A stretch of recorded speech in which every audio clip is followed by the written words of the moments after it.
Magandang araw mga bata! Kumusta na kayo dyan?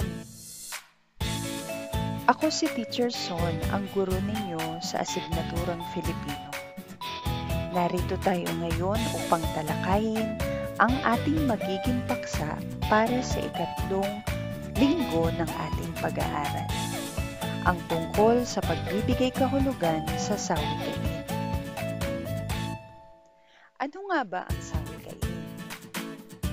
Ang sawikain o idioma ay isa sa mga nakasanayang gamitin ng ating mga ninuno sa tuwing sila ay nagkukwento. Ito ay nagdagdag ng ganda sa anumang kwentuhan na ngayon ay unti-unti nang nakakalimutan sa paglipas ng panahon. Bilang panimula, nais kong alamin ang kakayahan ninyo sa pamamagitan ng pagsagot ng karagdagang gawain ito tungkol sa mga salitang mabubuo mula sa larawang nakalimbag. Halina at ating sagutin.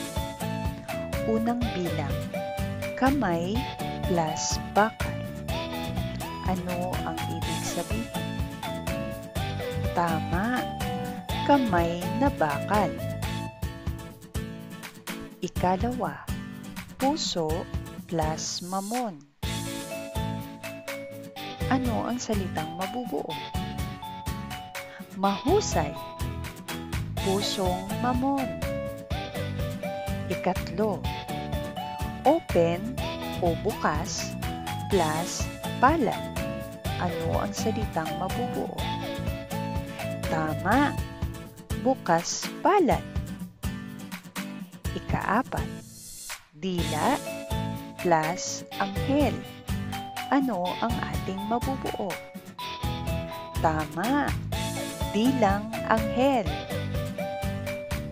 Ikalima, balat plus sibuyas. Ano kaya ang ating mabubuo? Tama, balat sibuyas. Ngayon ay simulan na natin ang inyong mga gawain sa module ng asignaturang Filipino. Kuhanin ang inyong module at buksan sa pahina 17 hanggang 18. Basahin ninyo ang dialogo na nakasulat sa pahinang iyon.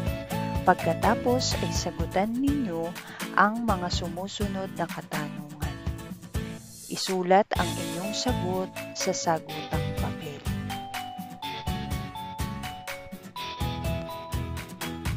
Marahil ay tapos nyo na ang una ninyong gawain at nabasa na ninyong mabuti ang dialogo sa pahina 17 hanggang 18. Ngayon naman ay pag-aralan natin ang mga sumusunod na pangungusap.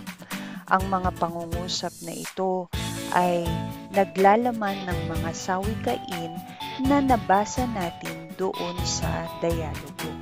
Aalamin natin ang kahulugan ng mga sumusunod na sawikain. Una, marami sa isang kahig, isang tuka ang mas naghihirap pa. Ano kaya ang ibig sabihin nito? Tama, mahihirap. Marami sa mahihirap ang mas naghihirap pa. Ikalawa, mabuti na lamang at may kusang palo ang ilan sa mga kababayan na naghahatid ng tulong ng walang kapalit. Ano kaya ang ibig sabihin ng kusang palo? Tama, may kusa. Ikatlo, marami pa rin sa mga politiko ang nagtetengang kawali sa mga hinaing ng mga taong nagbibingi-bingihan na lamang. Ano ang ibig sabihin na nagtetengang kawali? Tama, nagbibingi-bingihan. Ikaapat, ilan sa mga politiko ang nakahiga na lang sa salapi mula sa kanilang yaman. Ano kaya ang ibig sabihin ng nakahiga na lang sa salapi? Magaling, mayaman. Ikalima, May ilan pa rin na busilak ang puso sa pagtulong ng walang hinihinging kapalit. Busilak ang puso, ano kaya ang ibig sabihin nito? Tama, mabuting tao. Ika-6, kidlat sa bilis sa pagtulong ang mga taong mabilis kumilos para sa mahihirap. Ano kaya ang ibig sabihin ng sawikaing kidlat sa bilis? Tama, maagap o mabilis. Mahuhusay mga bata, natugunan ninyo ang mga nauna nating gawain. Narito naman ang ilan sa mga sawikain na kalimitan nating nababasa o naririnig sa ating mga lolo at lola o di kaya'y sa mga kwentuhan ng ating mga magulang o ng ating mga nakatatandang mga kamag-anak. Halina at unawain din ang mga kahulugan nito. Una, ikurus sa noo. Tandaan. Ikalawa, gininto ang puso. May mabuting kalooban. Ikatlo, butas ang bulsa. Walang pera. Ika-4, magsunog ng kilay. Mag-aral ng mabuti. Ika-5, anak pawis. Mahirap. Ika-6, mahaba ang pisi. Mapagpasensya. Ika-7, ningas ugon. Magaling sa pasimula. Ika-8, butot balat. Payat na payat.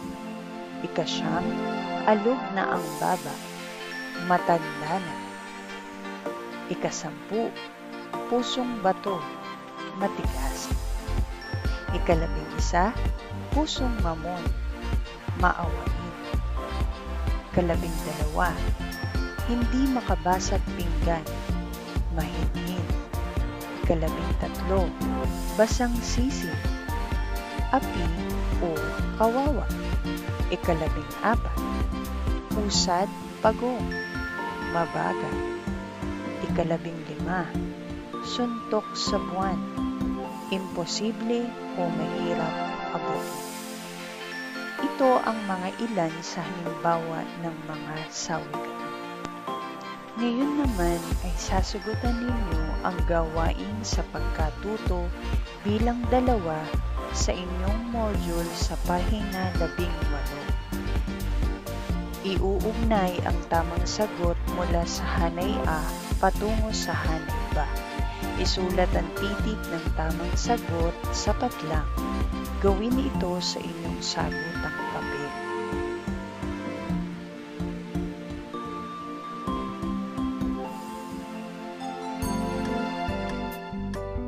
Mahuhusay mga bata, natapos nyo ang gawain sa pagkatuto bilang 2. Upang mas mapagyaman pa natin ang ating kaalaman tungkol sa sawikain, ay narito ang isa pang karagdagang gawain. Dito ay papalitan natin ang sawikain o idioma ng mga pariralang nakahiling. Isulat ang bagong pangungusap sa patlang, tukuyin ang sagot sa kahon sa tamang pakahulugan nito. Isulat ang sagot sa inyong sagutang papel.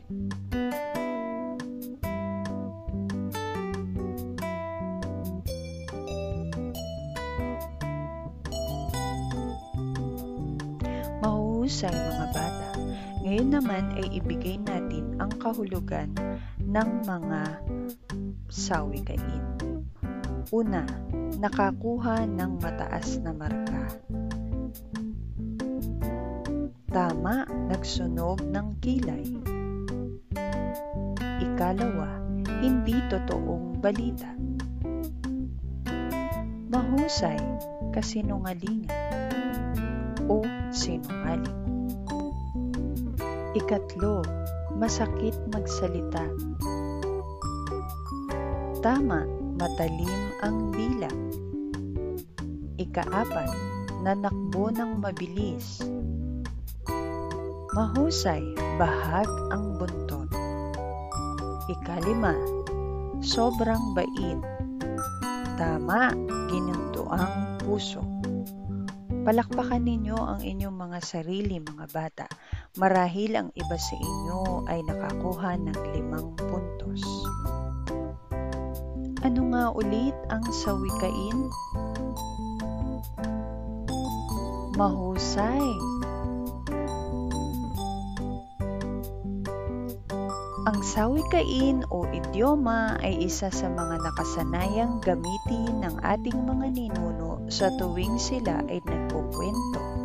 Ito ay nagdadagdag ng ganda sa anumang kwentuhan na ngayon ay unti-unti nang nakakalimutan sa paglipas ng panahon. Naunawaan niyo na bang mabuti ang tungkol sa sawikain?